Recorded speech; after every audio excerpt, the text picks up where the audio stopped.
My name's Jackie Anders. I work in what's called the Child Protection Transformation Program at VLA, which is projects to do with improving legal aid services in child protection. And I'll be presenting alongside two of my colleagues today, so I'll introduce them in a moment. And I'd also like to start by acknowledging that we're meeting on the land of the Wurundjeri and Bunurong people of the Kulin Nation, and pay my respects to elders past, present and emerging, including any Aboriginal people who are with us today. So with that, I will hand over to, well, actually, you can see the title here. I hope you're in the right spot. It's been up there. So before we get to the content, I'll introduce Jasmine, but today's topic is really around focusing on children's voice in legal proceedings in child protection, so with a focus on how they work with lawyers and the role of children's representatives in child protection proceedings. And then the second part that Nick will speak to is looking at how legal aid can assist carers and the sorts of common inquiries that we come across at legal aid. So hopefully there's something of interest and use to you there. So this is what we're looking to cover today. So I'm going to do part one. I'll start general. Might be some things that you know already, but we'll start there and hopefully it'll be something new for you. And then the second part that Jo will speak to is looking at the role of children's lawyers in child protection proceedings. And then the third section, so then we'll have a morning tea break after Jo, and there'll be some time for questions. And then Nick will present the last section around legal help for carers. So today, it might go without saying, but we won't be able to provide specific answers to legal questions or queries or legal advice that you might need today, but hopefully we'll certainly welcome questions and can hopefully give you some general information that will be useful for you. But if it's anything that's needing specific legal advice, one of our lawyers will be able to mention that to you and kind of encourage you to follow up seeking that service later. So just to start with, does anyone have any sort of burning questions or topics that you've brought in your mind today? Because then we can note them down and just hopefully they're things that we're going to cover already, but if not, there might be things that we can try and address in question time, but we can just park them if anyone's got anything now. No? Yeah? One question. Yeah. This might seem totally... Oh, sorry. Because we're recording, and actually I might mention that now just before we go on, just to say that, as you will have noticed, we're recording today's session just so it's available for other carers who can't be with us today. So the focus is obviously on the presentation, and we're not looking to identify anybody, but if you are asking questions, your voice will be heard. So as long as you're okay with that, we'll continue. I'm not sure if it just sparked into my head as soon as you said what you did. I am expecting to be going back to court very shortly, and one of my boys is an Asperger's syndrome case, which means he has severe language difficulties, which nobody in this room would recognise, but he uses words incorrectly. I can spot it, but most people can't. I have great concerns on the fact of when he does get some legal aid to assist him when we do go to court shortly, of whether I'm allowed to be present to help him understand, because he won't tell people he doesn't understand, or whether it's because I'm the carer, I'm totally excluded, which I can understand. I allow that to happen frequently with his caseworkers. Yep. But in an important situation like a court hearing, he needs to understand, and people need to understand that he may answer yes to a question that may be no. Of course, and great point that you raise, and it really will be. It's something that we touch on, so when Jo's speaking, so I won't go into that now, but it's a great question because it's obviously down to communication and the role of children's lawyers, and that's something that Jo will be talking about. So excellent question, that's great. Anything else before we, Oh yes, thank you. Just wondering if it will be touched on at all about the final steps of going towards a permanent care order. Will that be like a lawyer's needed and stuff in regards to that? That will Jo can speak to that as well when she's talking. I'm putting you on the spot there, Jo, but that's something she can cover. Terrific. All right. Okay, we'll move on to the next one. Okay, so just starting broadly, and this is just, I guess, for us to get a sense of maybe what you know already so we can tailor what we say to you. What do you know of what legal aid does generally? So this doesn't have to be child protection specific, but just in terms of the services that Victoria Legal Aid delivers. Does anyone have a sense of what we do already? Maybe experience of working with us? No? Okay. Well, I can talk a bit through that. So it's an organisation that, by its name, is statewide, and we have our headquarters in Melbourne, but then 14 regional offices. So obviously Dandenong and some other metropolitan ones, but then we're based throughout the state: Morwell, Mildura, Ballarat, Bendigo, and obviously servicing the communities in those areas and the courts that are in those areas as well.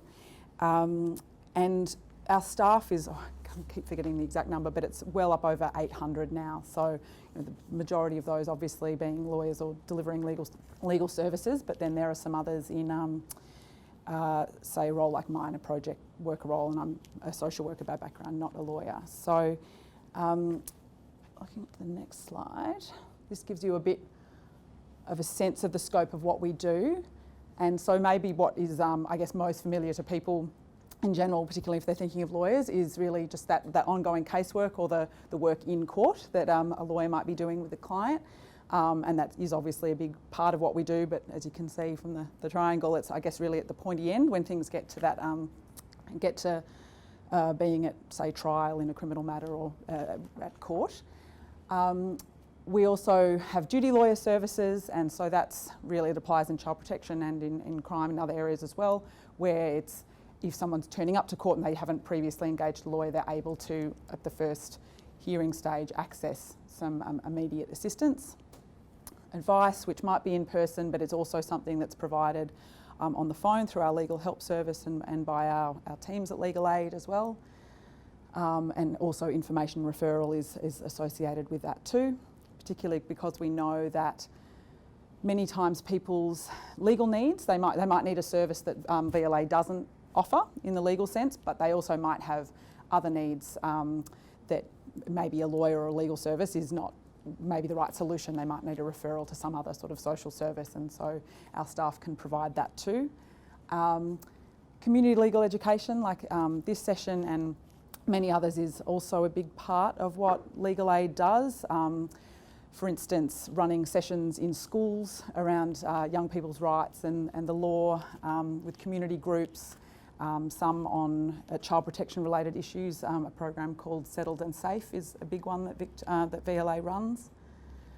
And finally, down the bottom, law reform and advocacy is also a part of what we do and what we're required to do under. So Legal Aid is formed under the Legal Aid Act, and so as well as providing the direct service delivery, one of our reasons for existing is really to look at patterns or issues that are not just happening on an individual basis, but where there might be problems affecting disadvantaging a wide range of people, and then we will take on advocacy projects or seek to try and reform the law to make it more fair and beneficial to the community. The areas that we work in, obviously criminal law, as you might expect, and family, youth and children's law is the area that child protection sits under. But also under there is family law, so federal family law, where it might be parents in dispute with each other. And also our family violence program sits in this area too, although obviously family violence is something that really kind of has tentacles in all of the areas of work that we do, including criminal, of course. And then civil law, we have it's a wide range of services, but it's things like discrimination law, tenancy issues, and our mental health and disability advocacy service as well. So it's probably covering, I think, all of the scope of services. Jump in, guys, if I'm leaving anything out. But then to narrow in to what we do in the child protection space. So, to my notes, as it says here, so we're the primary funder of legal services for children and families and child protection. And so what that means is that obviously when it's getting to particularly the court stage, parents and in some cases children, and we'll go into that, are able, usually, to access a lawyer, and often that will be through legal aid, either our in-house lawyers, so people employed by us, or by what we call private practitioners, so private lawyers who are funded through legal aid grants. And so that's referred to as a mixed model of service, so just the mixture between VLA lawyers and private practitioners, and in some areas there's also community legal centres who work in this space too. It's the third largest program in Victoria Legal Aid, so $26 million a year is spent on assisting people who are coming into the child protection legal system. So that's the third one after the two big areas of crime. So it's a really big focus of our work, and it's also, that's sort of the reason as well why programs like what I work on, this transformation area, were developed, because we realised that if something's so big and we're investing a lot of money in it, we want to really try and make sure we're doing it as well as we can and addressing gaps and needs that are out there as well. And the second point here around the number of grants of legal aid, the main point really there to recognise is just that it's increasing. And I'm not sure, that might match with some of your reflections generally about your contact with child protection, working as carers. There's certainly not decreasing demand, I suppose, in this space in terms of children coming into the system, children going into out-of-home care, and that plays out in all areas of the system, I suppose. So certainly in terms of court proceedings and people coming into the system. Final point here is just around our vision and purpose in the child protection program specifically. So we can read that there, it's on your notes. It's really, this is a new vision and purpose for us in this program, and it was something that was developed through the review that led to the work that I'm working on now. So it was our Child Protection Legal Aid Services review, and that resulted in a number of commitments. And one of those was really about articulating what we want to see happening in our child protection system, and focusing in the first line that really we, as child protection themselves, as carers I know are, as the court as well, we do have a common goal, even though obviously in court proceedings that can seem, it doesn't always seem the case perhaps, it might seem pretty adversarial, but really there is a common goal, and that is around the best interest of the child. So how we approach it might be different, but we thought it was worth really putting that up front in terms of our commitment. And here we just outline, I guess, what's our role in doing it. This is how we're committed to going about it. Again, this might be something that you're more or less familiar with, so jump in with questions about any of this in terms of terminology if it's not things that you've seen before. And I'll probably handball to Jo if there's things that I don't understand either. But just to give you a sense of how particularly the court side of things runs in child protection, because that's really where, generally speaking, legal services will get involved. So there might be a whole stage in advance of, well, there usually would be often, in advance of it getting to the court proceedings, and in many cases it might not ever get to the court proceedings if families and child protection are working with each other on what might be termed a voluntary basis and problems are resolved. You would be diverted even before getting to court proceedings, but it would usually be where a protection application is issued, either by notice, so a bit more with more longer lead time, or an emergency care application where a child is being taken into care immediately because of immediate risks or alleged immediate risks, that legal services would be getting involved right when it's going to court on what's called the first mention or the first hearing of that. And this just really sets out, there's a lot of toing and froing between some of these hearings, but this is trying to, I guess, give you as clear a picture as possible of how it might run. This point here around alternative dispute resolution conference, that would normally be called a conciliation conference. So if you're hearing that terminology, that's the term in child protection for alternative dispute resolution. And other points that I have on this one. Oh, I just also wanted to mention that There are some exceptions. So having said that, obviously it's usually at the start of court proceedings where lawyers would most often might get involved in proceedings or involved with a family. There are some exceptions to that where we might have involvement earlier, and they would usually be where a parent, might be another family member, but often a parent who would be seeking legal advice, particularly around voluntary agreements. So this idea that it hasn't proceeded to this stage yet, but DHS, Child Protection, is seeking commitments from them to, I guess, respond to the concerns that Child Protection has, but it hasn't yet reached the stage where there's gone to an independent forum in the court and seeing if it can be resolved at that stage. So families might call up to see, you know, is that something Child Protection can ask? What do they have to comply? Do they have to go to the meetings? Those sorts of questions would often be what might come in. Nick will talk more about, obviously, the legal help as our frontline service is receiving lots of calls from carers as well too. Might not be at the court stage there. And another service that we have is what's called the Independent Family Advocacy and Support Service. And so that's a new pilot program that we're running. It's just in 2 locations, Moreland, Darebin and in Bendigo.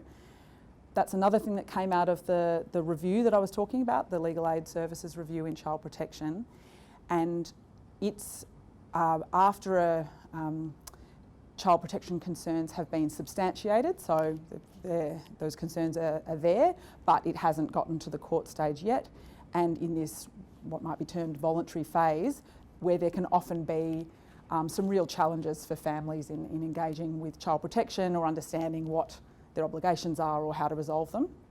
And so VLA set up this, it's actually a non-legal advocacy service, so the staff in it are, I think all 3 of them are social workers, but you know, they have expertise in child protection, but they're not lawyers, so they can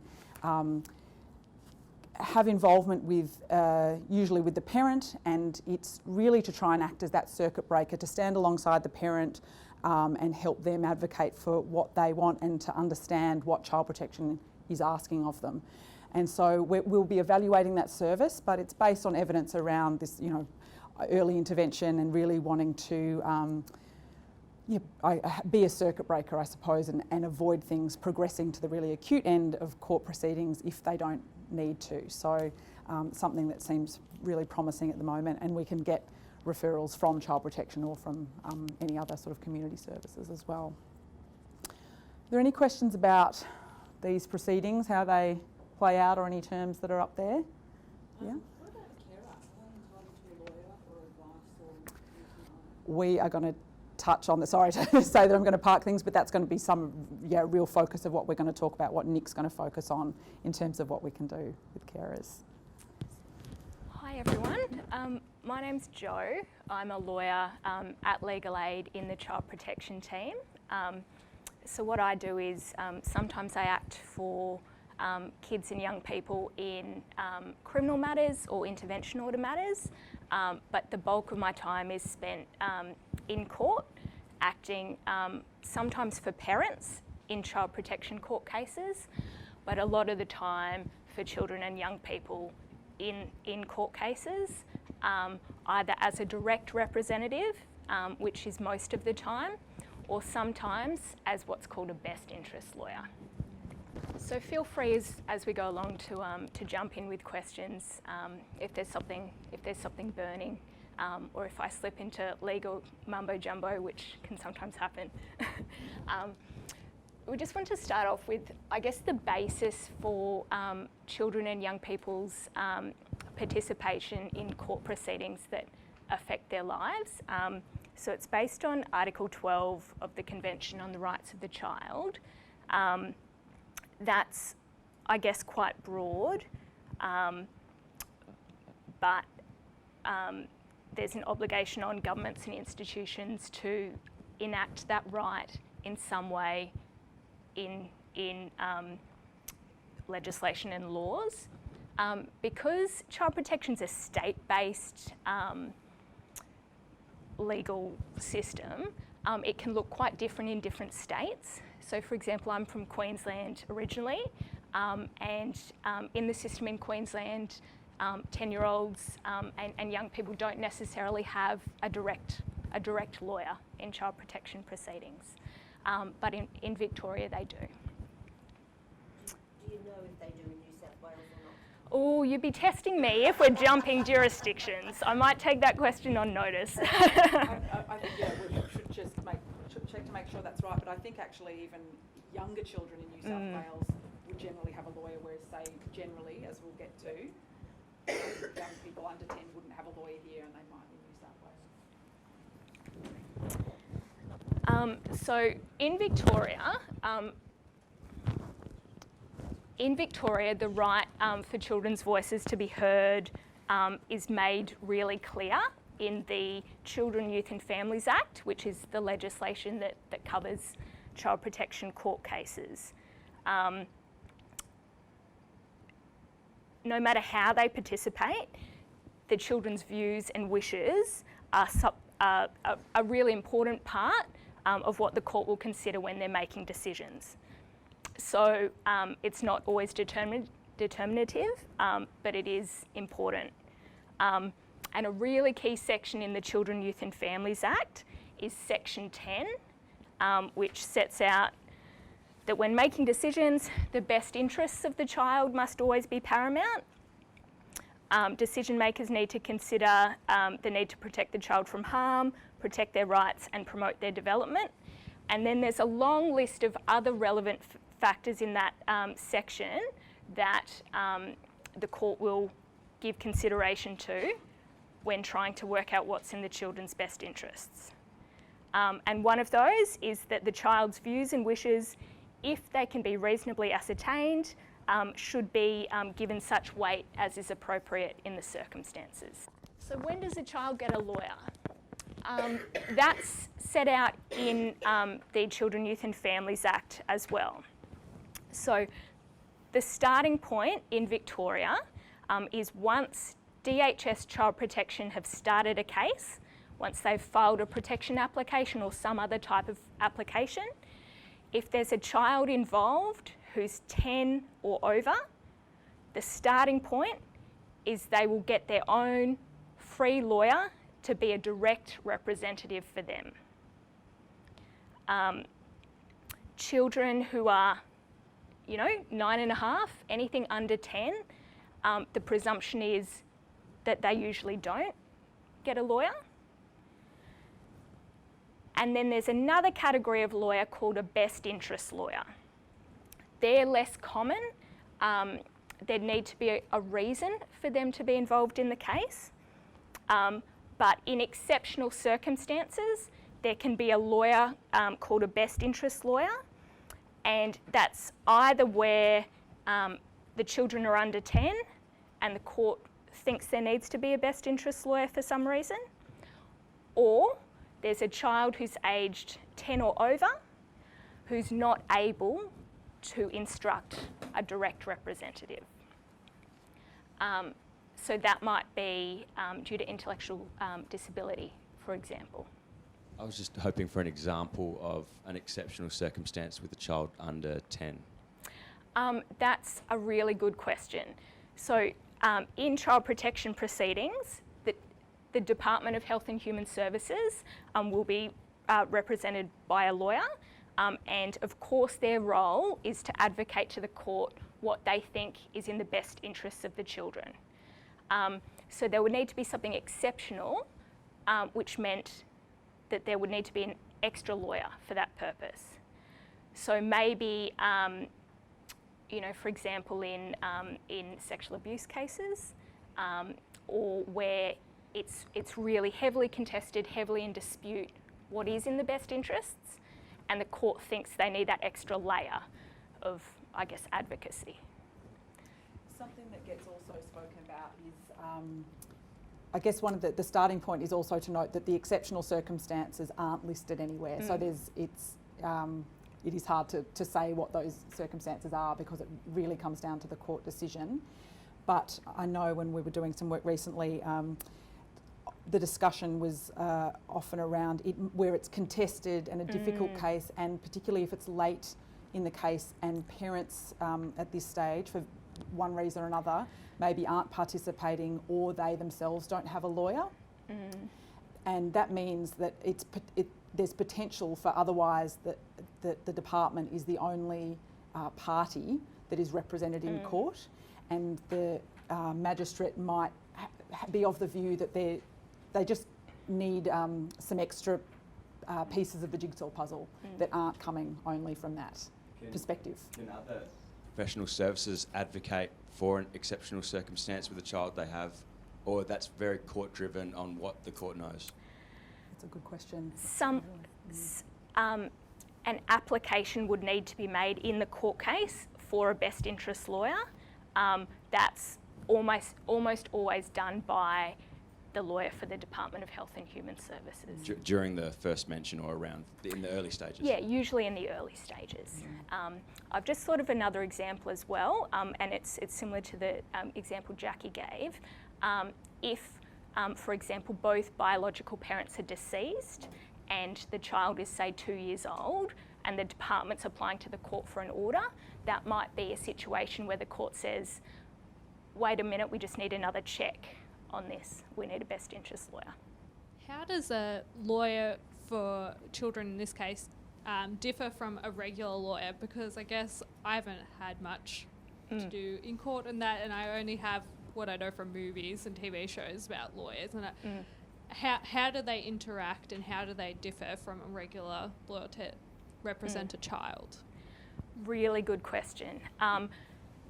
The answer is, if you're a direct representative, you are a lawyer to that child just like you would be a lawyer to an adult. You've got the same obligations to them in terms of confidentiality and, professional obligations. But of course, the way you do that job and communicate with your client is very, very different. And it's funny you use the example of movies and TV shows, because that's almost always the first thing I say, to a 12-year-old. I say, hi, I'm Joe. I can be your free lawyer if you want one. What do you know about lawyers? Have you seen movies? Have you seen anything on TV? Because, you need to be kind of trauma-informed and conscious of taking things slowly, but also for the child to have a direct representative, they need to understand what that lawyer's job is and why this person's talking to them, all of those things.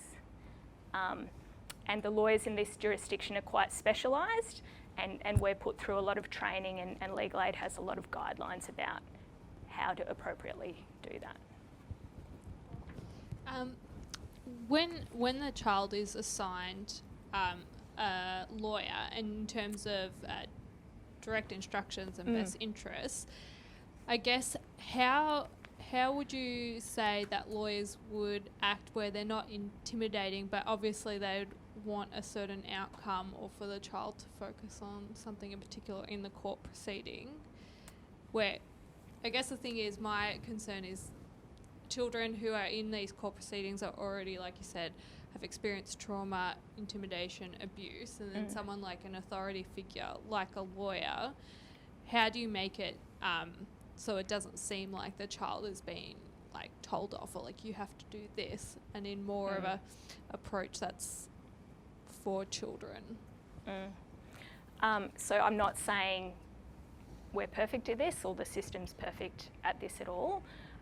Ideally, we would try and meet with the child away from court so they don't have to come to court, and so that we've got, time to have those discussions in a non-threatening environment. So children are able to directly instruct a lawyer if they want one. They're able to express a view about, all the issues in the case. It doesn't mean they have to. So one option that we might be presenting them with is, you can leave that up to the grown-ups to decide if you want to. Or I can tell the magistrate, you don't have anything to say about that. Those are always options too. but it's about us trying in our manner to take the time to give them the opportunity. And just on that point, Jasmine, as well, that idea of it being an authority figure, which it very might well seem to the child, and the intimidating environment of the court it could be obviously very foreign even to adults. But it just made me think of when I was doing some work around guidance for lawyers in working with children, and something that often came up with lawyers talking about how they communicate with children is really about trying to flip that around and saying, oh, you're my boss. I'm going into court and you're my boss. So what would you know, I'm your voice in there, and Joe will come to this. It doesn't mean that you say everything verbatim that the child might tell you, but it's really trying to not have that power over the child, rather give that power to the child in an appropriate way, of course, based on their age. Just in addition to that, if a child has regardless whether it's a lawyer or a best interest lawyer, I assume they don't have both. Good question. No, you can never have both. Fine.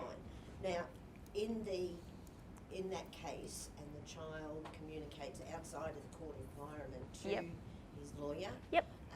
So does that mean that the court can't or wouldn't order that child to actually be present in the witness box? The whole scene? Really good question. It is very, very rare, almost unheard of, for children to ever give evidence.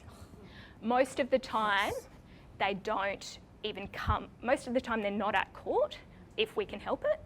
If they are at court, most of the time they don't go into the courtroom unless they want to.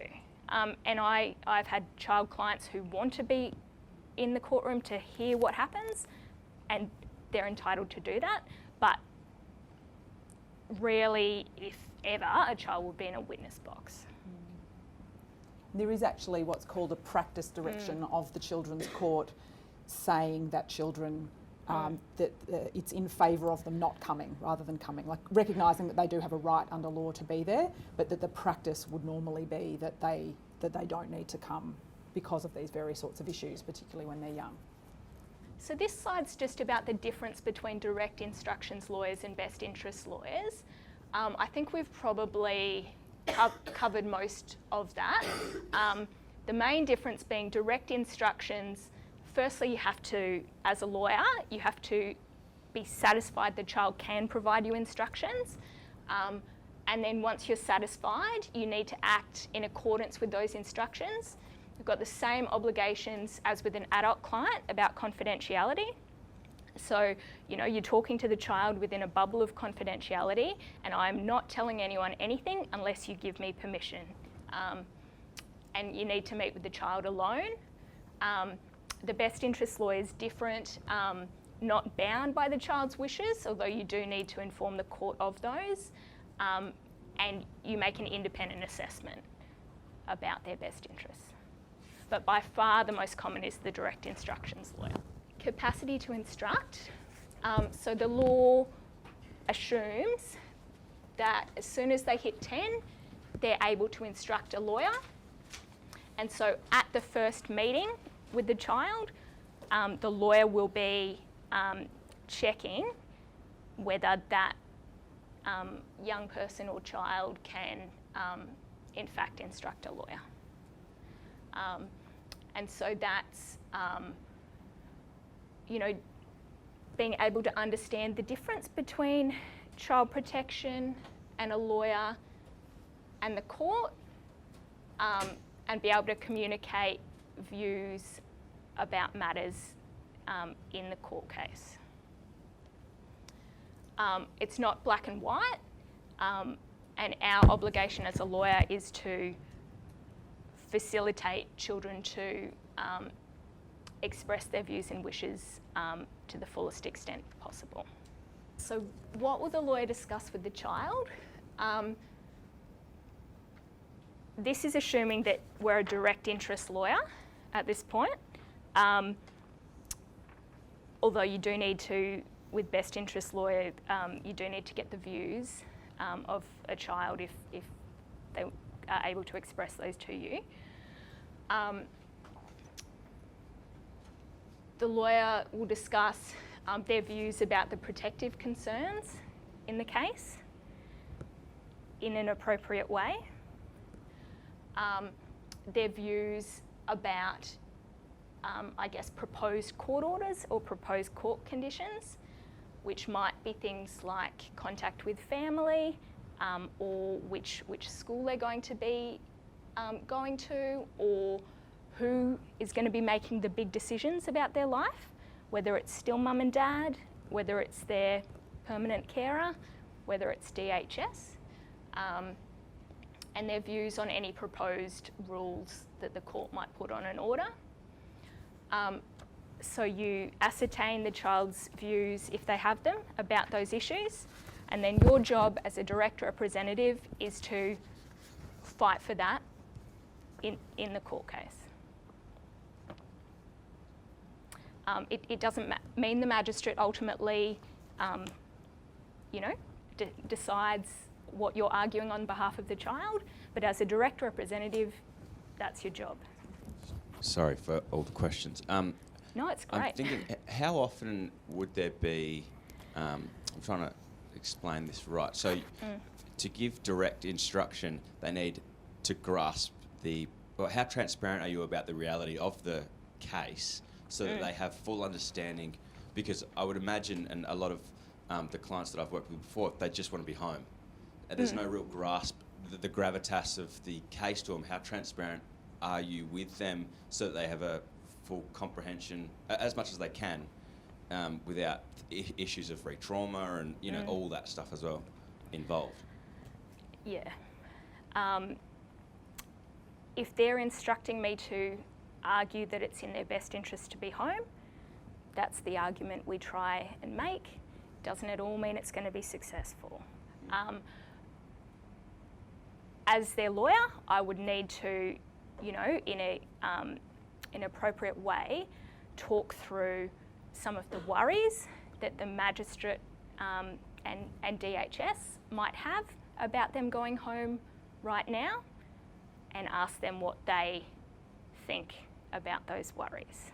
And a child from 10 can ask to be in the courtroom while evidence is given, that they've got that capacity at any time? So as their direct representative, if they want to be in the courtroom watching what happens, then they can. As their lawyer, I'm not going to say, no, you can't watch this. We would talk about the fact that it would probably be upsetting, and it rarely happens. Most kids say, no thanks, I'm going to be at school. I don't want to be there. Do you get a court report? Pardon? Do they get a court report for them to look at from 10 years up?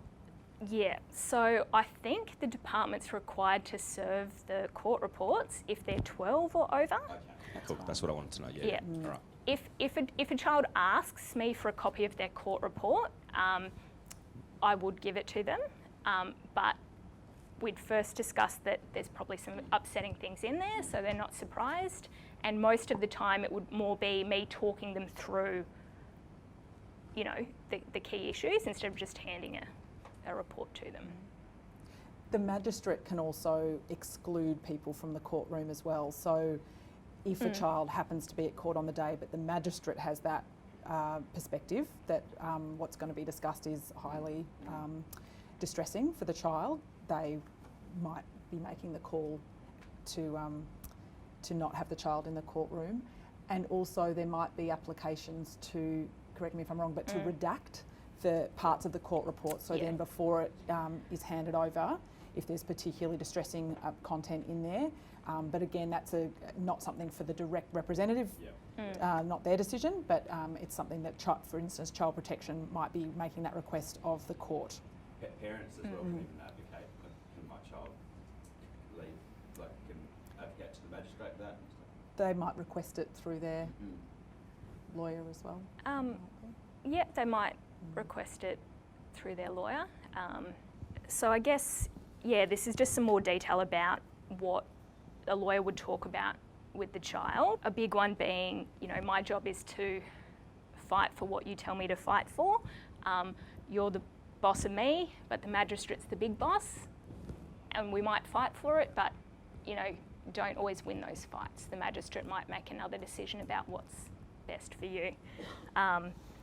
Also that the child has the right to not express a view or wish about something if they want to. And importantly, explaining who, if we do say something in court, who would be in the court, who would hear that, and is that still okay to say? This is about communication between lawyer and the child. So we try our best to be conversational, not to rush. At the start of every meeting, to double check understanding about who you are, what your role is, why we're having a chat, and to try and avoid systems re-traumatisation to the extent possible. So the next one's about communication between a lawyer and a child. If you're going to be a lawyer's direct or even a best interest representative, it's important that the initial meeting is always face-to-face. That's, I guess, to establish rapport and to check whether they can provide instructions, introduce yourself, all of those things. Ideally outside of the court environment. And if you're a direct representative, it does need to be alone with the child. Face-to-face is ideal, but often after a first face-to-face meeting, the next kind of levels of contact, it might be okay to do over the phone. To try and minimise, obviously, disruption to the child's life, and being flexible about how the child wants to communicate with you. This is just about when we need to communicate and why. Sometimes there are lots of different issues in a court case. Sometimes there might just be one issue about, what type of order the court should make, and it's pretty straightforward. And sometimes you can do that in one meeting with the child. But if there's lots of different parties to the case, lots of different court dates, it's a bit of a moving beast. And as a direct representative for the lawyer, you have to, for the child, you need to check in with them about each issue as it arises and kind of before each court date. So if the lawyer's communicating a lot with the child, that would usually be the reason, because there are lots of issues that morph and develop that you can't just discuss at a first meeting because perhaps they haven't arisen yet. Does that make sense? I've got kids at the moment that are going through the court system, and we've had a couple of court hearings over a period of months. I'm pretty sure my kids aren't talking to the lawyers, and I've got a 14-year-old. Now, I'm pretty sure before they came into my care, there was a lawyer. He spoke about that. The most recent one, he was given a DHS court report prior to court date that I had to go through with him. But yeah, what do I do for him, or what support, or is it likely that he's refused a lawyer, which I don't think would happen? But what do I do in my role of encouraging, or how can I get him linked in with a lawyer, because he wants input? Absolutely. So not kind of going into specifics of your case, but if there's an ongoing child protection case and the young person is over 10, they should have been allocated a direct representative. So it might be worth checking with the DHS practitioner, or even calling the court to see if there was someone on the record for them, because it would be unusual if they'd never been allocated a lawyer. And Nick's going to talk about the legal help telephone line. Young people can actually call that as well for advice if they want to. And I guess the other reason we'd be communicating, obviously, is to answer questions the young people have and explain what happened at a court hearing if they weren't there. So child's attendance at court, really try and avoid it. But if a child or young person really wants to attend, then they have a right to attend.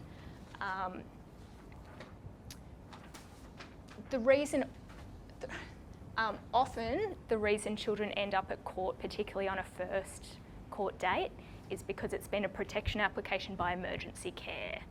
which has meant they've been taken into emergency care. It's quickly come before the court. They don't have lawyers yet, and they meet their lawyer on the first court date. Confidentiality. Something that's a bit different about lawyers is we are not mandatory reporters, which is Very odd. well, yeah, it's unusual. It applies to lawyers generally, which, if you think about it, you know, it makes sense to be able to give frank legal advice to your client. You need to be operating within a strict kind of confidential environment. It would be very rare that a child would ever tell us something that professionals aren't already aware of. But that's a difference. We would keep our discussions with child clients, just like adult clients, completely confidential. We'd explain that to the child, and we would only disclose things with their permission. So often you'd have a conversation and then you'd say, okay, can I tell DHS this? Yes. Can I tell the magistrate this? Can I tell your carer this? It's different to a best interest lawyer because you don't have that direct lawyer-client relationship with the child, and your role is just to act in their best interests. Just on this final point here, a lot of the things that Joe's been going through are covered off in a guide that we produced recently for lawyers around representing children in child protection proceedings, whether on a direct instructions or a best interests basis. And so the aim of that is, well, to fill a gap that was there previously in terms of that sort of guidance, and to go into some of the detail around some of these tricky areas that Joe's been discussing, recognising that, you know, the baseline is direct instructions representative. You're the same as if the person is an adult, but we all know that, of course, the communication approaches and the way you work with a child need to be different. So this guide is on our website, directed to lawyers, but we've tried to write it in a, you know, accessible language as possible. So it might be something that will help explain some of these issues a bit more, go into a bit more detail, and it's got an email address at the back, so you're always welcome to follow up if you have any questions. And it's also a tool that we'll be using to try and improve practice over time, because as Joe said, this is something that's, there's hundreds of lawyers operating across Victoria all at the time, and things might not be perfect, particularly because we know child protection is an extremely stressful situation for the families, and also in court. Things are happening urgently, phone calls need to be made, reports are got at the last minute, and things don't always happen as perfectly as they should. So trying to do our best to improve practice. And the other thing that the thing I will touch on as well is one of the tools we've got for that is we're incorporating the content of this into what are called our practice standards. So that's the measures by which particularly the private practitioners who we don't employ, and so we have less it's a more remote relationship, but to be doing legal aid work and to be getting grants of assistance through legal aid, they have to be acting in line with what are called our practice standards across a whole bunch of areas, not just child protection specific, but there's a section to do with working with children, and it refers to this guide. So again, that's another way that across the board we're trying to improve practice. And the last point here is in terms of information for people in the system, we identified a gap in child protection, that there's not a lot of legal information that's available, and so we have developed a strategy to address that, and there was lots of consultation with various parties through that, including Foster Carers Association and Grandparents Victoria, I believe, as well. And so the next stage from that will be developing resources that hopefully go to plug some of those gaps. So when people are facing these issues and maybe don't need to call up for advice to legal help, or they don't need a lawyer directly, or they might not be eligible for a lawyer directly, they can access the information they need. So I think, Joe, you're going to be developing a lot of that, some of those resources, aren't you? Yeah. Which is great. So I'm from Victoria Legal Aid's Legal Help section. We're essentially a telephone-based service. It's our primary entry point into legal aid. We essentially provide information and advice to carers and third parties in relation to child protection matters, but also in relation to a lot of other types of or other areas of law. So the top 5 inquiries that come through to legal help are family law, family violence, infringements or fines, tenancy matters, and minor criminal matters. But child protection, or CP, isn't definitely in the top 10 for us. So we get quite a few calls from carers and third parties that come to us for advice. We have over 60 lawyers and legal help officers working in our section, so it's expanded quite a bit over the last few years. We provide services in over 20 languages. In my team, I speak Croatian. We've got another Croatian, Serbian, Samoan speaker.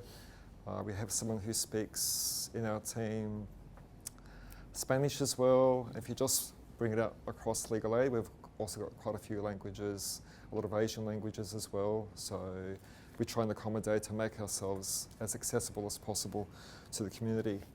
We're open from 8 a.m. to 6 p.m. Monday to Friday. Mondays are always a very busy day for us. Lunchtimes as well, so if you can try and avoid that, that'd be good. Phone numbers up there. We also, for the last 6 months, have been trialling or been working with what's called the Legal Help chat service, where you can communicate with a legal help officer. The idea of the chat service is to provide just information and referrals, not to provide advice. If you're looking for legal advice specific to your situation, your child's situation, the best thing to do is to get on the phone to the 1300 number. Okay. Also, we've got our website, which has quite a lot of legal information up there, and I am aware that we're going through quite a process to improve the sort of information that's up there for people. So, what sort of calls do we get? So, the common inquiries are, what's going on? How can I get involved in court proceedings? What are the different types of court orders? And what sort of decisions carers can make about children? And how can you be involved in to seek review of any departmental decisions? So I'll be covering through quite a few of those things. So how do you find out about things? So carers or non-parties, you're not exactly entitled to receive court reports or orders. You can, of course, attend court hearings. It's open court. The magistrate makes decisions in open forum. So you're there, you can actually sit there in court and listen to what's going on. If you're not able to attend, of course, you can speak to the caseworker and inquire with them about what's going on. As we all know, some caseworkers are a lot better at getting back to people than others. So the idea is to be persistent, and if you're still having trouble, perhaps speak to the manager as well. Okay. Think about what you're asking for. So perhaps what's relevant to you is, when is the next court date? What sort of conditions on the order that you as a carer should be aware of? And most importantly, what sort of conditions are on order that may be relevant to your child, may be upsetting your child as well. If you have trouble finding out what's happening with regard to the next court dates, you can always call the Children's Court as well. I'll just repeat that question for the recording. So just, does the Children's Court have information on hearings that other courts might not be at that specific Children's Court? I've struggled in the past to find which court. Is it being placed at? Joe? Yeah, that's a good question. Probably your best bet is to try and enroll in Children's Court, but ask them to do an all-court search. And I think they can search within their database for other. Yeah, and the other question I had is, how far ahead of time would that be set? Is it when it's listed? Is that right? So how far ahead of time will that be set? So I'm just repeating the question for the recording. We're just getting one side of the conversation. Sure. We just heard our question. So I believe it's when it's set for a hearing. Is that right, Joe? They should know. Yeah, so after a court date, like on that date, they'll set the next court date. So if it's a protection application by emergency care, that would be really quick. That's one where they have to come, back within 24 hours.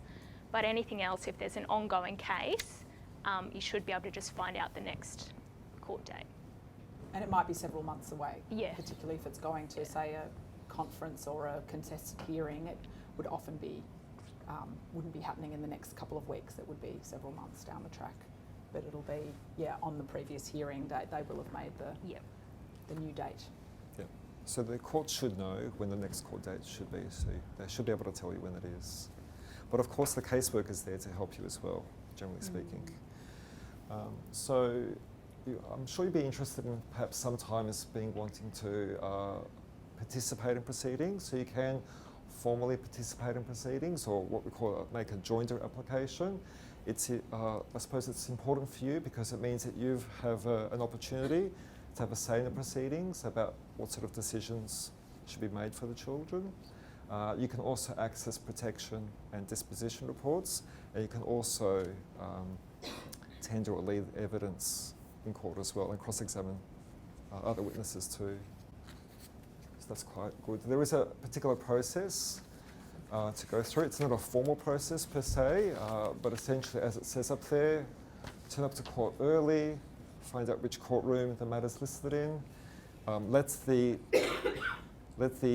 child protection worker and perhaps also the child protection litigation office, which is the legal team for the department, let them know that you want to join the proceedings. You'd also want to tell the court clerk or the registry that you want to be a party to the proceedings.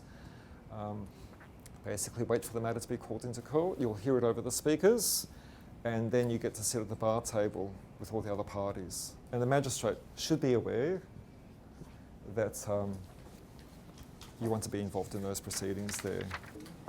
Now, to be part of the proceedings, Yes. in that case, so you don't have to have legal representation? Not necessarily. You can self-represent.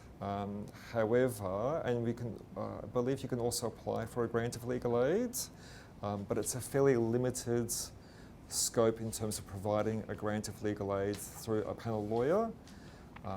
You can appear at the bar table by yourself and speak to the magistrate. Yep. Okay.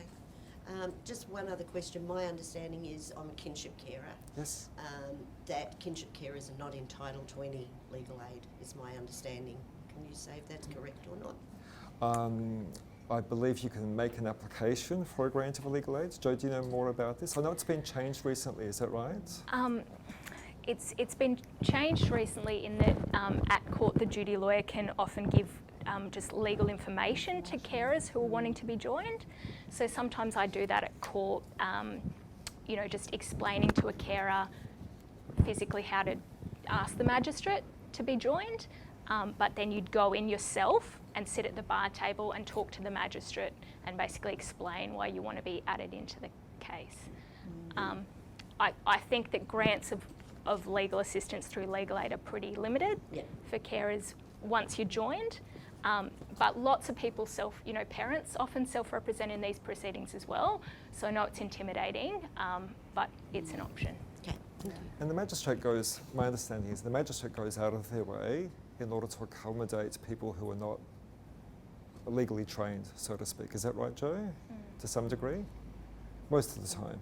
All magistrates are very different. So the court will make an order or a joinder application if the court's satisfied that one, that you've got a direct interest in the proceedings, and secondly, that it'll be practicable for you to be joined. That is, that you'll not jeopardise, slow down or overcomplicate the proceedings. So if that's granted, you contact the duty lawyer service by asking a court or the local VLA office for a referral to a lawyer. It may be internal, or most likely it'll be to a panel lawyer, which is basically a private lawyer that does legal aid work. As it says up there, it's a very limited entitlement to legal aid. So it's, as Jo said, self-represented or pay for a lawyer. Okay? The one change that there's been recently, just to follow on from what Joe was saying, is that with the duty lawyer service, now people who are long-term carers only can access legal advice through the duty lawyer service. So that's, we've got new duty lawyer guidelines which started a couple of months ago, so that's might not be something that, if you haven't been involved in cases, that wouldn't have applied to you yet. And so again, that doesn't mean that you get in-court representation or advocacy, but that they can go a step beyond just directing you with information. They can understand a bit more about your case and kind of help give you a bit more tailored advice. But so that's only long-term carers.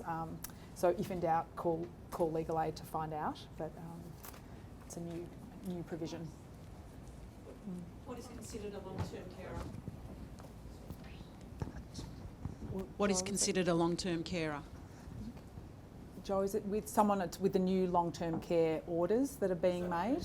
So on an actual long-term care order, is what you mean? I should know the answer to that with the new duty lawyer guidelines, and I don't. We can follow up. But we can follow that up about the definition. Yeah. We'll get back to you on that.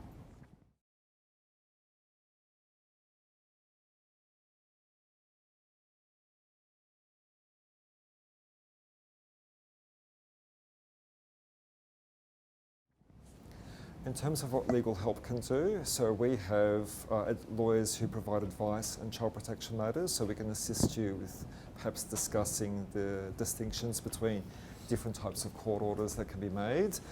We can't go through documentation with you because as lawyers we need to see the paperwork, but we can give you sort of very general advice over the phone and perhaps also procedural advice as well. Legal help can also send you what we call a no-reply email, which has a lot of really excellent advice, or information I should say, about court proceedings, what happens at the children's court, so we can email that off to you as well. You can read through that in your own time, has some excellent links in there as well, great resources available online. So the child can be placed on an interim order or a final order. So with a family reunification order, the secretary has parental responsibility. However, it's limited with regard to major long-term decisions. The care by secretary order, in this case, the department holds parental responsibility. The same goes also with a long-term care order, where they have parental responsibility. But with regard to a permanent care order, the permanent carer has that parental responsibility. Just another question popped into my head. If we've already been through the court system 10 years ago, but we're about to go back again, the final orders were made in the county court. Now there's talk of changing those court orders and taking us to the children's court, which my understanding is junior to the county court. So can a county court decision be changed by the children's court, or do we go back to the county court? Sure. That's a tricky one. It sounds like there might have been some type of appeal. There was an appeal? Yeah, originally. Yes. And so I guess depending on what the outcome of the county court, like what final order got made, someone must be making a new application in the children's court. Yes. So if there's a new application made in the children's court, it just gets determined in the children's court. It could potentially later on be appealed again to the county court. It just depends, what the application is and exactly what happened. Yes, watch this space. Sorry? Watch this space.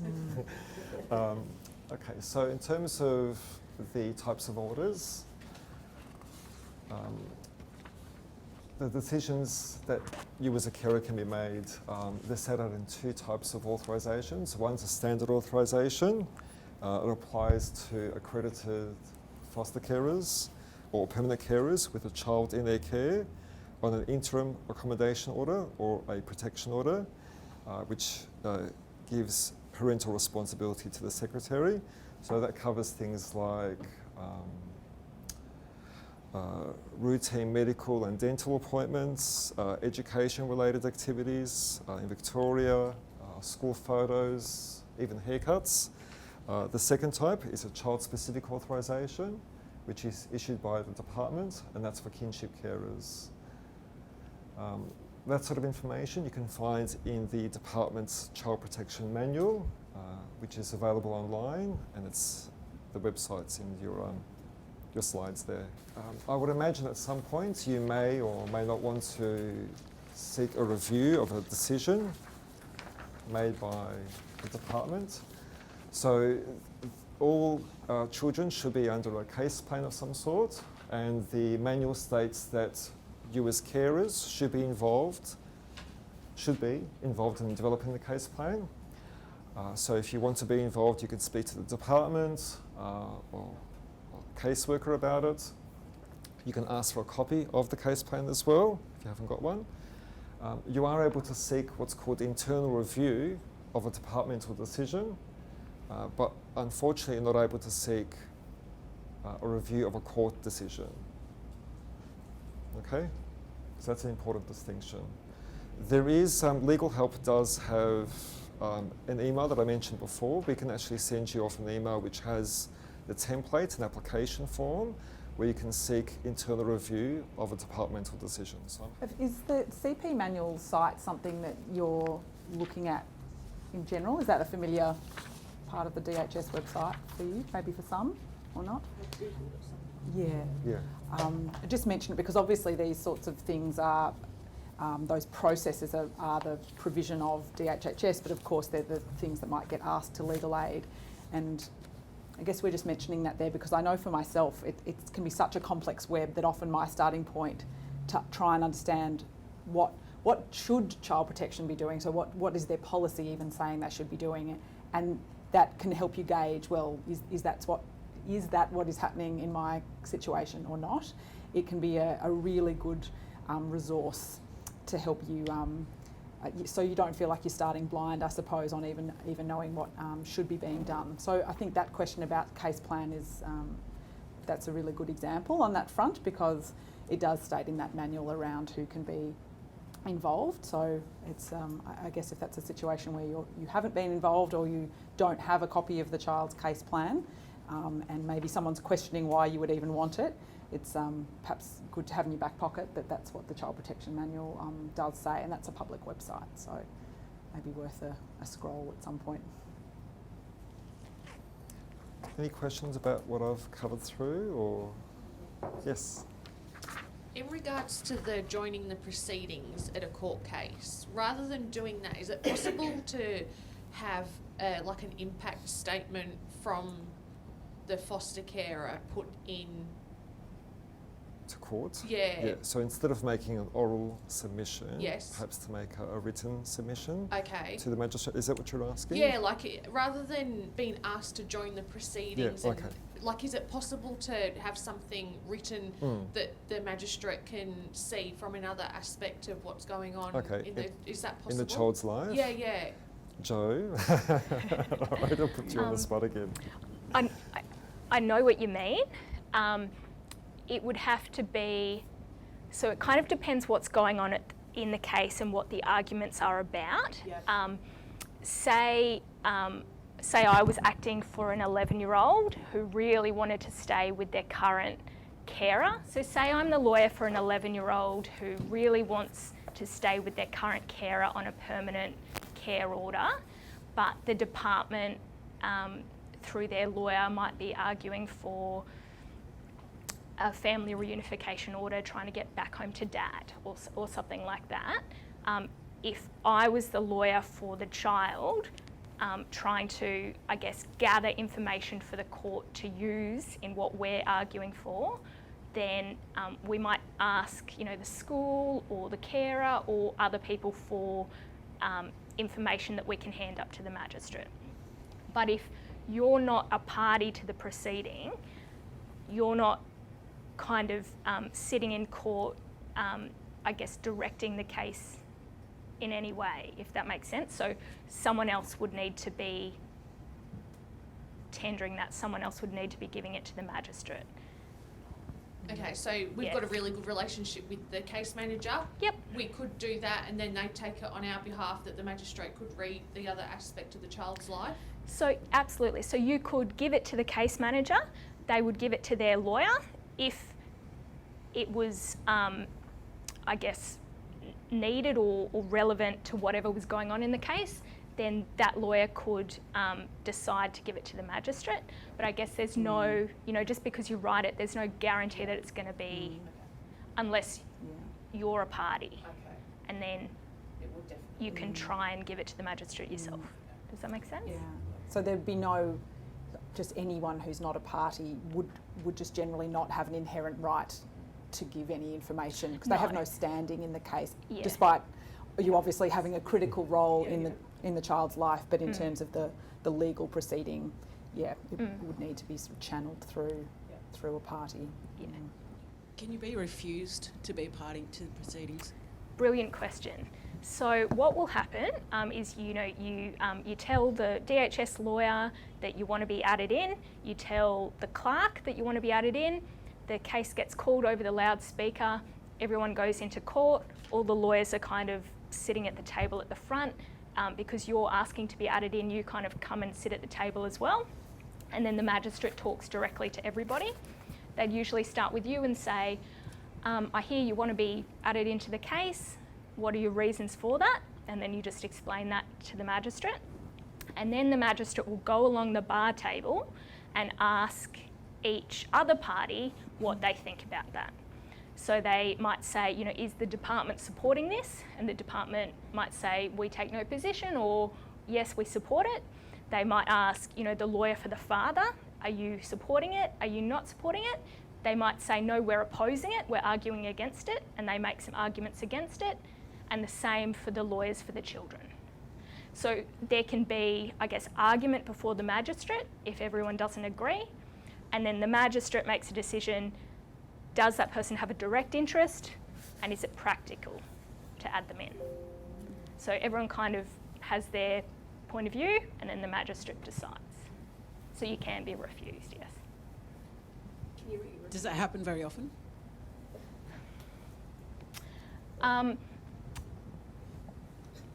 In my experience, they might be refused because what you're trying to argue in the case, your position, is identical to the position of another party. So say you're a carer and your position is identical to mum's position, then the magistrate might say, well, there's no point having two people arguing exactly the same thing in the case. Mum's already going to make that argument for you, type of thing. Or sometimes there might be heaps of parties and the case is just getting a bit out of control, if that makes sense. So, you've got mum, dad, potentially step-parents, DHS, every child over 10 in the family has a lawyer, potentially a best interest lawyer as well. There can be lots of parties in the case, and sometimes a magistrate might say it's just not practical to add someone else in, this is getting a bit out of control, basically. But you've got nothing to lose by asking. Is it possible to just put in your affidavit to say basically your terms as to why you have put in this affidavit as to what the things are that you would like to be included into the discussion of this particular hearing or this particular case? Yeah, so I think that's a bit similar to the other question about whether you're wanting to be a party, kind of actively participating, or whether you might be, for example, called as a witness by another party, or provide a letter of support for another party. Does that make sense? So you could still give evidence, but you've got no control over that. Only the parties have that control. But what if you're not seeing yourself as a party to any of these parties to this, Yeah. but perhaps because you are a carer and your role as a carer is you are part of the DHHS Yep. child protection team. Yep. And you do have a need to have a say as to in regards to the child, and you do in your affidavit of what you know of your day-to-day care of that child Yep. has an impact to So- this case. Yep, so you can absolutely always provide information to DHS. I guess what I'm saying is you don't have any control about how that's used in the case. So if it goes to final hearing, you know, they might want to call you as a witness. I think DHS actually has a policy that they try not to call carers as witnesses. It sounds like in terms of trying to have that impact, because as you're saying, you're involved in the child's life, you're living with them. Of course, you have a lot of knowledge about what might be best for them day to day. And so I think that goes back to the point around case planning. So the separation of case planning, meetings and care teams and those sorts of processes which are not so formal and don't occur through the court process, and that, as we were saying, the manual really talks about the fact that carers and many others, maybe schools and others, really can be involved there, and that might be the best forum to be able to put forward those views. And then, as Joe's saying, it's really for DHS and their lawyer to decide, you know, what of that material then ends up informing their position in court. But if that process has been done thoroughly and involved the carers, then they've obviously got all of that information to draw on when they're going to the next court hearing as well, without you having a specific role in that court process. If I may ask, please. Of course. During a court hearing, if you are a party representing yourself or Yep. whatever the case may be, and you have documentation to whatever Yep. regarding the child,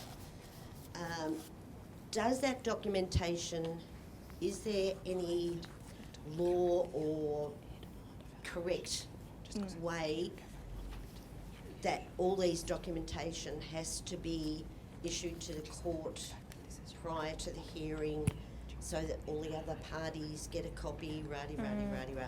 I've been through the county court and I've had a sort of an experience there. Yes. But as I'm going back to court, I just want to know what is legally binding and what's not.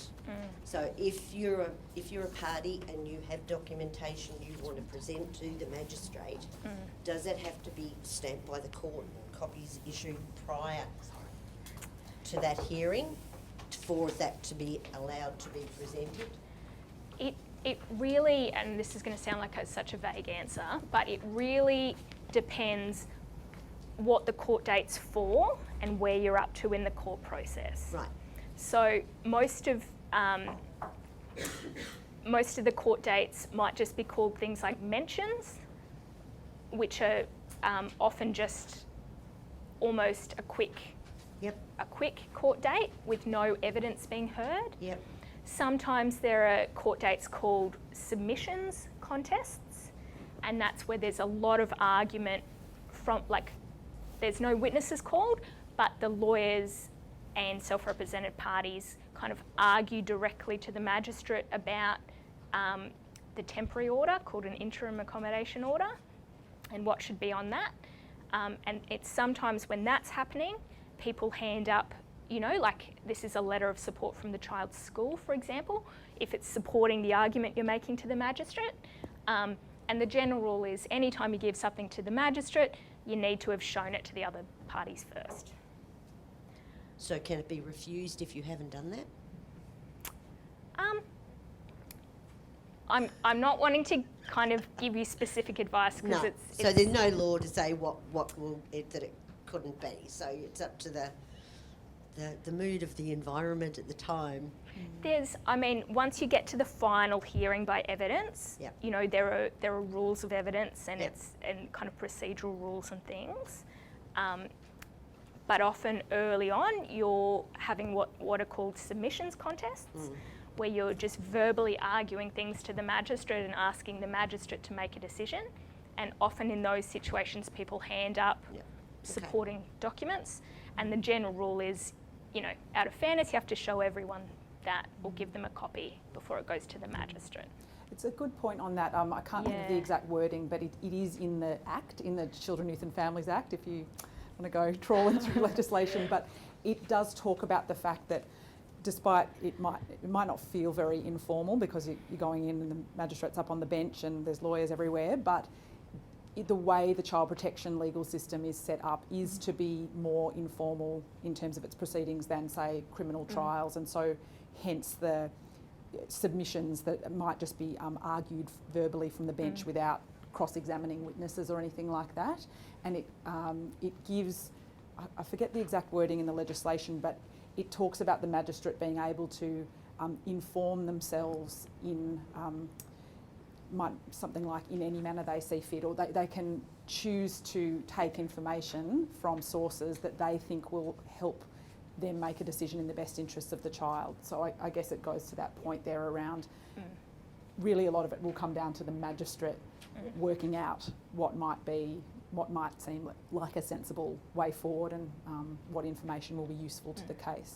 Does that sound like a... And if you're self-representing, they know that. You know, they know you don't have legal training, and should be conscious of that.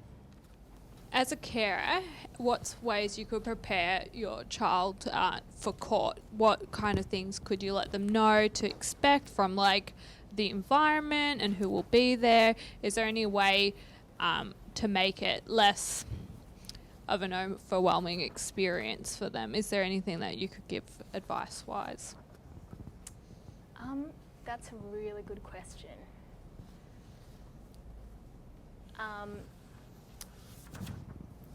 So if they have to be at court for whatever reason, because they've never met their lawyer, or for some reason they need to be there, it can be a long day. Maybe talking through the process of meeting with a lawyer, so that doesn't come as a surprise. You know, the fact that they can have a free lawyer if they want one. You know, they don't have to. They can say that they want to leave it up to the adults to decide if that's what they want.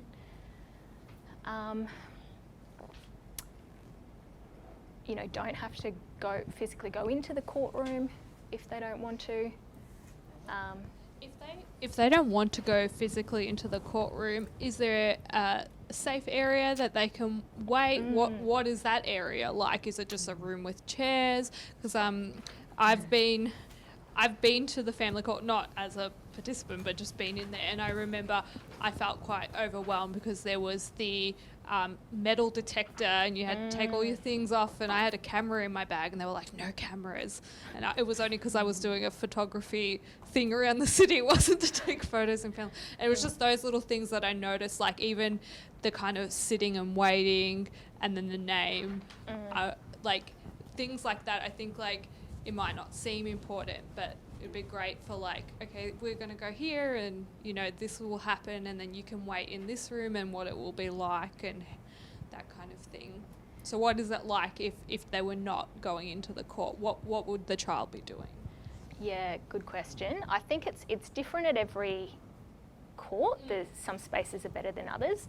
At the Melbourne Children's Court, there is a downstairs kind of DHS area that's a bit more child friendly. There's also the, I'm just thinking at Melbourne, I think they're still building it at Melbourne, but there's one at Broadmeadows, this very child-focused, I forget the name of it, it's called the Cubby House or something similar, run by the Alana and Madeline Foundation, to address those very questions, of recognising that the court environment is not, by its nature, child-friendly, but again, that's obviously only in two courts, whereas others might not be such a child-focused room, but there might be things called, say, a safe witness room or something like that, where particularly if the child is wanting to come to court but has is fearful, particularly about seeing somebody who may be at court, that is absolutely something to discuss with their lawyer. And then, and this is included in the guide, that the lawyer should then be taking steps alongside DHS to come up with a plan for while the child is at court. So it might be that they don't need to see anybody. They can be in a safe room separate to where the hearing is held. And then in other cases, it might be more just something like the Salvation Army room where they make cups of tea and there's some toys around and things like that. So it will differ depending on the courtroom. So it's Are children allowed to bring anything with them that might be comforting for them? Like, you know, there's something just to help them through the stress. Are they allowed to bring anything into the courtroom with them or whilst they're waiting?